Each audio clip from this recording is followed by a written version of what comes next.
Coucou les petits loups. Alors, avant de vous donner la mission du jour, aujourd'hui, j'ai décidé de vous lire l'épisode 2 du loup qui voyageait dans le temps, parce que je pense que vous connaissiez un peu la préhistoire, mais que l'Antiquité, c'est une époque qui est un peu plus nouvelle pour vous. Donc, je voudrais que vous puissiez déjà vous situer.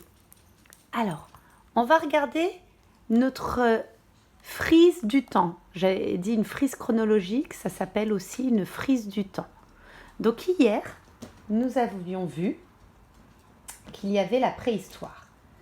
Dans la préhistoire, il y a le temps des dinosaures, là, en vert.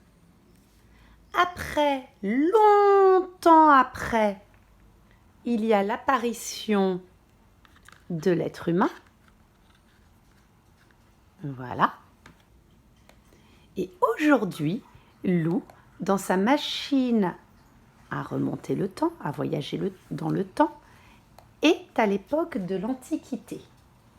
C'est l'époque des Égyptiens, de l'Égypte antique. C'est l'époque des Romains. Voilà. Là, c'est plutôt un serviteur égyptien, l'époque des Romains.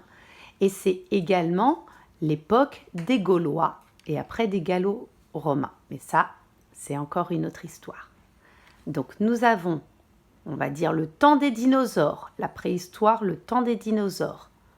La préhistoire, l'apparition de l'être humain. Et ensuite, l'Antiquité, avec les Romains, les Égyptiens et les Gaulois. Et c'est ce que nous allons lire aujourd'hui.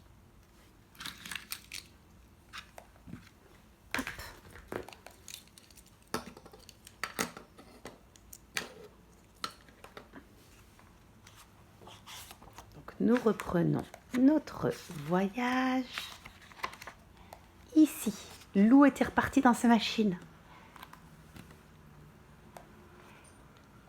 Cette fois, Lou se trouvait sur le chantier de construction d'une immense pyramide. À ses pieds, des tentes de couleurs avaient été dressées pour accueillir le pharaon d'Égypte en visite. « Prépare-toi, Toutankhamon arrive », lui glissa à l'oreille une jolie danseuse. Lou commença à jouer. Mais il jouait si faux que le roi se boucha les oreilles. « Ce musicien a offensé les oreilles du pharaon !» hurla le vizir. « Qu'on le jette au crocodile !» Des gardes s'avancèrent vers Lou. Mais piou, il avait déjà tourné la page. Donc là, nous sommes ici.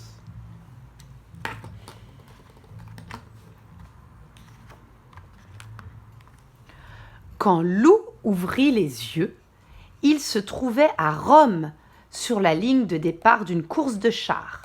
Le stade était plein à craquer. Cela criait, cela chantait.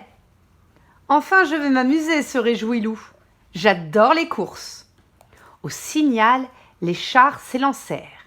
Acclamé par la foule, Lou prit la tête du peloton et dépassa un à un tous ses adversaires.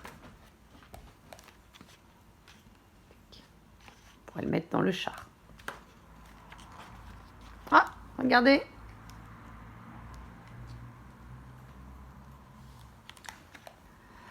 À l'arrivée, Jules César en personne l'attendait.